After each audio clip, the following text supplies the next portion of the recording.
Here we are, the end of air conditioning season, and still the problems are coming in. This one's no exception. Let's get started.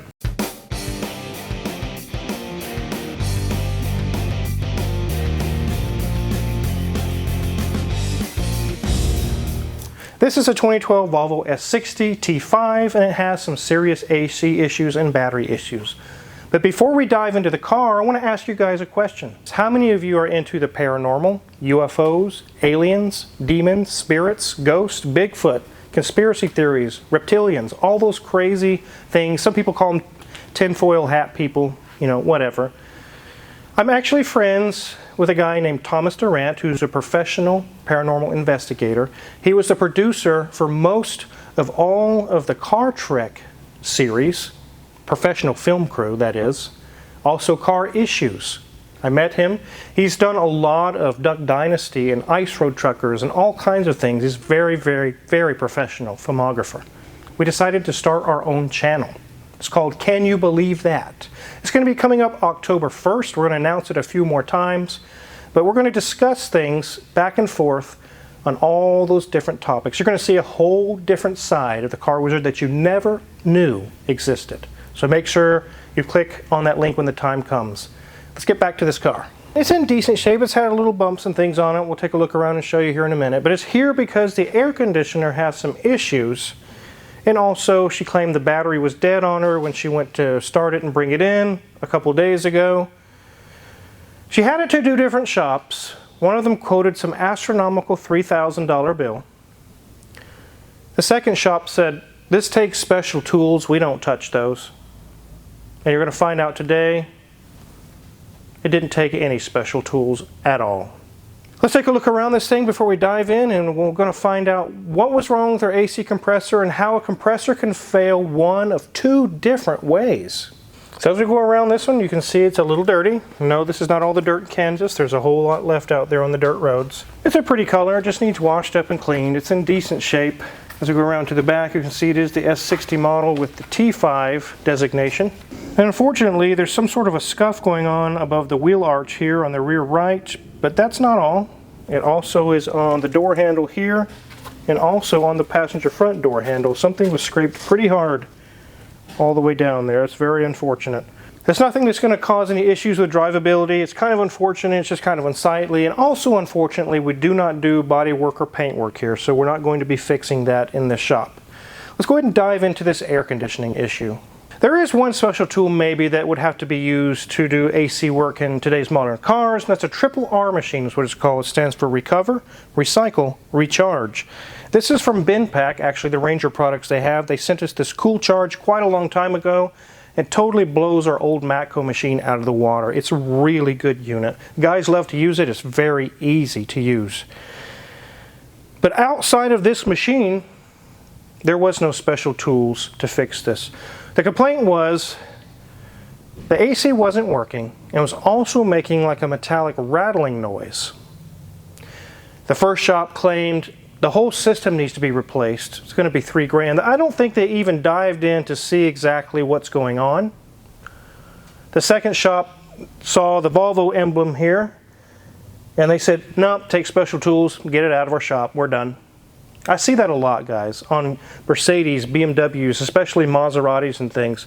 A lot of shops out there, if you drive up, they'll say, "Just keep going. We don't even want that here." We love to work on those here. Let's go ahead and get this hood open. So for some of you that are uninitiated with Volvos, this is a strange engine as far as all the other cars in the world. It's a front-wheel drive, inline, 5-cylinder. Let's take a look. Let's count the injectors. 1, 2, 3, 4, and down in there in this little hole is number 5. That's right, 5 cylinders. That's why it's called T5. And these are all pretty good engines. There's no issues with the transmission or the engine or check engine lights or anything. They just had the concern the AC isn't blowing cold and it's making some hellacious, crazy noises. She finally came to the right shop. We're able to fix it here. Actually, Junior Man worked on it. He did very good work. He drew down or evacuated all of the refrigerant and found out it was kind of low. We recharged it and it did try to come on, but it made a bunch of terrible noise. I told him, go and stop, let's go ahead and evacuate it again, let's pull the AC compressor off. And it's just, what What are we dealing with? Is it internal failure or external failure? I'm going to get the old AC compressor and show you what we found and how, like I mentioned a minute ago, compressors can fail one of two ways. One is expensive as hell. The other one is not. So here's our old compressors removed from the vehicle and we capped the lines. The noise that she was hearing was actually not internal to the compressor. It's very lucky. She actually got very lucky in this situation. I'll turn it around here.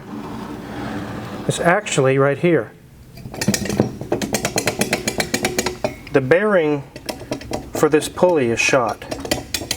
And while it was operating, the engine's running, even with the AC off, it just was rattling like crazy and making all this noise. Sometimes a loud noise on your car doesn't always mean it's going to be super expensive. It's not cheap to fix this, but it's not going to be $3 grand. But it does. When this thing was running, the sound that was being produced by this, it sounded like it could be $3 grand. It was very scary sounding. It's like, oh my God, this thing's about to blow up any moment. And actually it wasn't. So we know the bearing is bad and it was causing clutch engagement issues.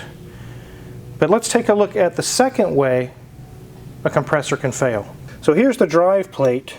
You can see the center bolt there. That's actually what's turning the insides of this compressor, not this. This doesn't do anything but just idle. It's basically an idler wheel or an idler pulley until the compressor is engaged. But luckily, it's quiet. You can listen into here. I'm going to take my microphone off for you guys and let you hear inside this hole.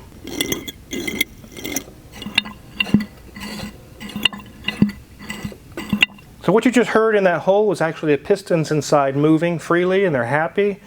Junior Mint looked through the lines, he looked inside the compressor with a borescope. There's no metal debris, there's no broken pieces. It's happy inside the compressor. This customer got very, very lucky. So let's go over again the two ways a compressor can fail. Let's start from the front. Right here is the pulley and also the clutch. There's a third item also, which is the clutch coil, which energizes electrically to make this clutch work. Something in this area can fail, and although it's catastrophic for the compressor as far as not working anymore, the internals are still fine.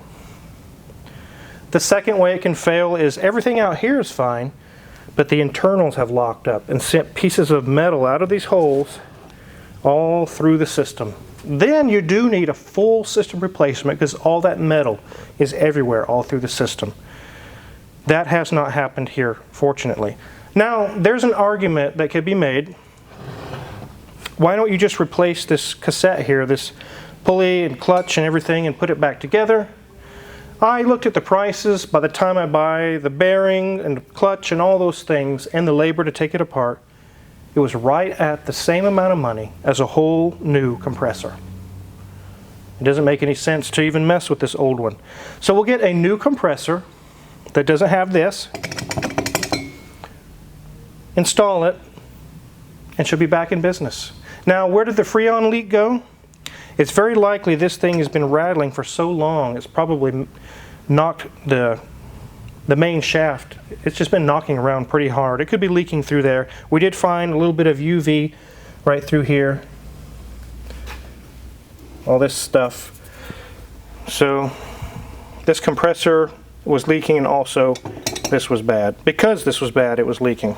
Since we're on the topic of AC systems, let's talk about what all parts are in an AC system. Let's go take a look under the hood again.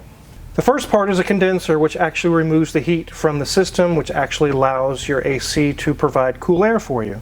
And it looks like a radiator. Looks like your car's radiator, but it's called a condenser. It actually sits right in front of the radiator in here. And then it's got lots of hoses like these that connect to it. If you look down there, there's a little aluminum can. It looks like a soda can, Pepsi can or a Coke can or whatever. That's actually the receiver dryer. It has desiccant in there.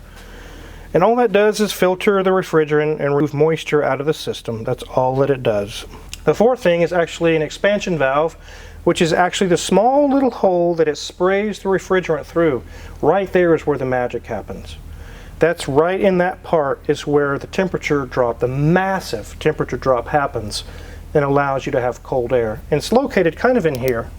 You can see where those aluminum pipes are. They go into the firewall. It's right in that area is where it's located. And here's a picture of what an expansion valve looks like. Basically all it is. So we have a compressor building up pressure and putting it through the expansion valve, which makes a massive temperature drop.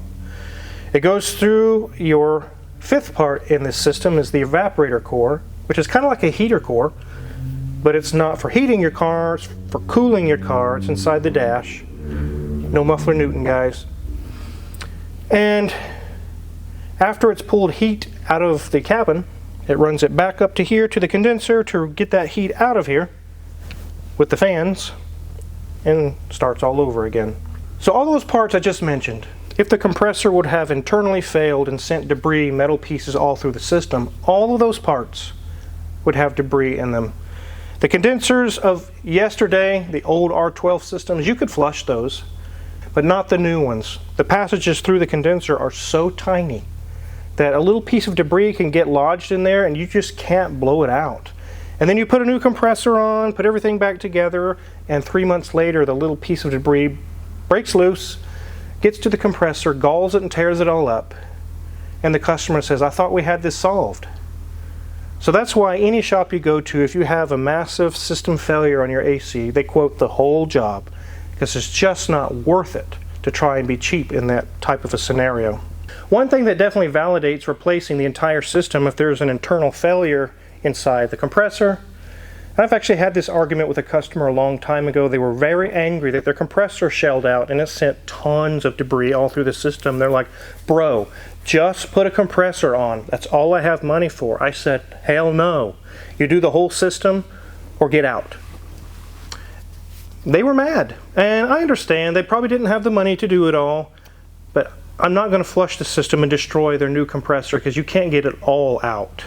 When you go to buy a new compressor at the parts store, they will actually tell you, for your warranty to be valid for this new compressor, you must replace the condenser and expansion valve and flush the remainder of the system.